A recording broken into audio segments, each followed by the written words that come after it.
नमस्कार, मैं डॉक्टर गरिमा सैनी। मैं रुड़की सिटी में आयुर्वेदिक प्रैक्टिस करती हूँ और आप सभी को बता रही हूँ कि जब मैं टिहरी ज़िले में जॉब किया करती थी तो मेरा वर्क कुछ इस तरह का था कि मुझे पूरे टिहरी ज़िले के सरकारी स्कूल में जाना होता था। प्राइमरी जो सरकारी स्कूल्स हैं, जो छोटे बच्चे हैं 5th क्लास तक, उनको भी चेकअप करना होता था और 12th क्लास तक के बड़े बच्चों का भी चेकअप कभी कभी हम लोग किया करते थे। तो कहना चाहूँगी कि स्कूल हेल्थ प्रोग्राम सरकार ने चलाया।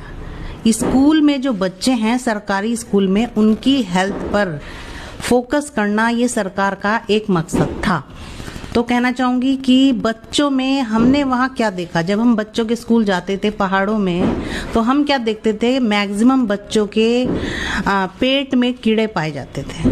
क्योंकि जब हम उनसे पूछते थे कि रात में दांत किटकिटाता है, लार ज़्यादा निकलती है, या एक हिस्ट्री तो हमें ऐसी सुनने के लिए मिली कि कीड़े निकलने ही लग गए थे प्रॉपर। इतने ज़्यादा कीड़े बच्चे के पेट में हो गए थे कि एनस से निकलने ही लग गए थे, मलद्वार से निकलने ही लग गए थे। तो देखिए, इतनी अति ना होने पाए, इसके लिए सरकार दिन रात नए नए प्रोग्राम बनाती रहती है।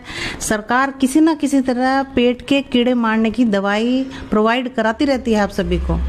तो ये बच्चों को जरूर देनी चाहिए। बच्चों की जो हिस्ट्री मिलती रहती है कि बच्चा अच्छे से ग्रोथ नहीं कर रहा है, बच्चा एज से छोटा लगता है, बच्चे को खाया पिया नहीं लगता है, तो इस तरह की जो समस्याएं रहती हैं कि बच्चा किस तरह से ग्रोथ पकड़ रहा है, किस तरह का उसका खान पीन है, क्या वो ज़्यादा मीठा खाता है या मिट्टी में खेलने का वर्क ज़्यादा है उसका, या मिट्टी खा रहा है, और क्या वो जैसे कोई कोई बच्चा क्या करता है, मिट्टी ही खाने लग जाता है। तो देखना पड़ता है किस तरह की कंडीशन है और किस तरह से हमें उसको आगे फर्दर मेडिसिन देनी है। तो सरकारी स्कूल में बच्चों के अधिकतर या तो कान से पस आता रहता था या उनको पेट में कीड़े की शिकायत रहती थी, क्योंकि बच्चे सुबह सुबह जल्दीबाजी में उठते हैं, पेट क्लीन नहीं होता है, फिर आते थे स्कूल में और मिड डे मील खा लिया करते थे। इतना पहला आपका भोजन निकला नहीं है और आपने खा लिया है, ओवर ईटिंग भी करते थे बच्चे, और क्लीन हाइजीनिक कंडीशन मेंटेन नहीं रख पाते हैं गाँव में बच्चे, क्योंकि थोड़ा पानी की समस्या भी पहाड़ों में रहती है। लेकिन यहाँ तो प्लेन में पहाड़ों की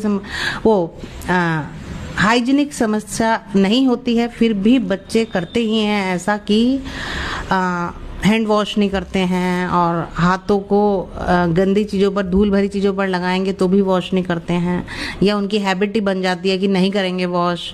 तो ये तो सब कराना पड़ता है बोलकर। मेरा फाइनली कहने का ये है कि आप बच्चों के ऊपर ध्यान देंगे कि बच्चा पेट के कीड़े की दवाई रेगुलर ले रहा है, आप दे रहे हैं, आप पेरेंट्स हैं, आप दे रहे हैं, तो ये ध्यान रखने वाली बात रहती है, ताकि बच्चे के कीड़े मरें और बच्चा का जो खाना है वो अच्छे से रस में बने और अच्छे से उसकी धातुओं का निर्माण हो और अच्छा सा ग्रो करे बच्चा।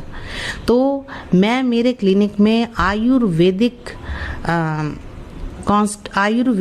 सिरप देती हूँ कॉन्स्टिपेशन के लिए, बच्चों के लिए, जो कि पेट को कैसे क्लीन करता है, त्रिदोष शामक है, पित्त शामक है, और कीड़ों पर अच्छे से फोकस करता है, वर्क करता है। तो मैं क्या देती हूँ, मैं अक्सर ये दिया करती हूँ, देखिए आप, कूट क्रमिन दिया करती हूँ। ये बहुत ही अच्छा सिरप है और मैंने इसके रिजल्ट लिए हैं, 12 साल हो गए हैं, मैं देख रही हूँ इसके बेस्ट रिजल्ट हैं। तो कहना चाहूँगी आपसे, इसमें सभी चीज़ें आपको मिलेंगी, अवेलेबल मिलेंगी, आयुर्वेदिक चीज़ें, जो कि आपके बच्चे के पेट की लेयर को नुकसान नहीं पहुंचाएंगी और उस गंदगी को जो चिपक गई है आपके बच्चे की आंतों से, उसे निकालकर ऐसे खुरच कर बाहर कर देगी। तो कहना चाहूँगी कि रेगुलर पेट के कीड़े की दवाई बच्चे को देनी ही देनी है, अदरवाइज आपके बच्चे का ये जो मेंटल स्टेटस है ये भी गड़बड़ा जाता है, फिजिकल तो गड़बड़ाता ही है। तो कहना चाहूँगी कि आयुर्वेद में बहुत अच्छी अच्छी मेडिसिन्स हैं पेट के कीड़ों के लिए और आप इसको अपना सकते हैं, अच्छे से बिना झिझक के अपना सकते हैं। तो आयुर्वेद को फॉलो करते रहिए मेरे साथ। आयुर्वेद है तो सब कुछ है। जय आयुर्वेदा।